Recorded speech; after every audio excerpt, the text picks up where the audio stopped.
Vamos agora, pessoal, para a previsão de faturamento.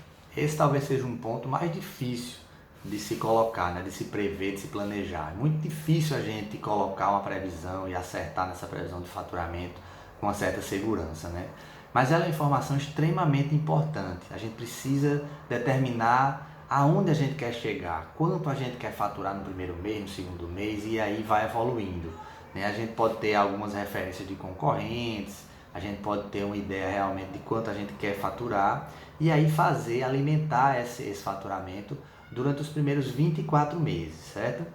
Óbvio que esse faturamento é uma estimativa, não é um faturamento que a gente consiga acertar, cravar, a gente pode até chegar muito próximo a ele, mas é uma estimativa.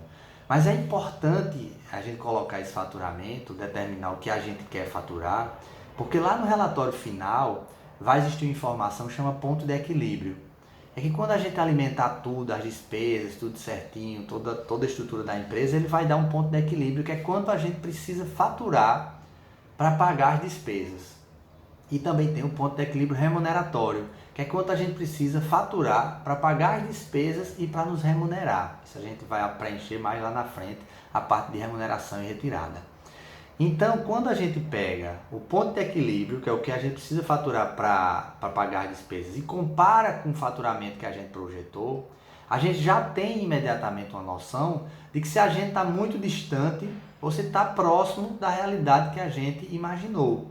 E aí, se estiver muito distante, ou estiver fora da realidade, por exemplo, vamos dizer que seu ponto de equilíbrio seja 25 mil e você tenha colocado ali uma previsão de faturamento de 10 mil, então a gente já precisa acender um alerta e a gente já precisa começar a pensar com mais atenção nisso.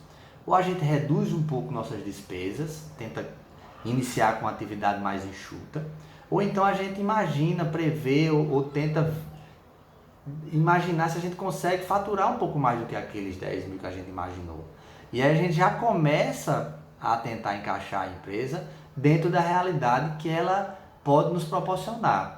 Então por isso que é importante, primeiro ter uma previsão de faturamento, depois comparar com os pontos de equilíbrio e aí a gente ir ajustando à medida que for evoluindo.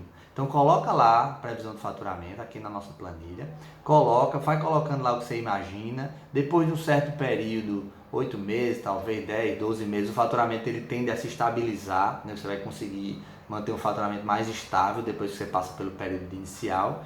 E aí a gente vai, obviamente, analisando de acordo com o nosso relatório final, se esse faturamento é um faturamento mais real, dentro da nossa necessidade, ou a gente precisa fazer alguns ajustes. Vamos lá? Estamos à disposição.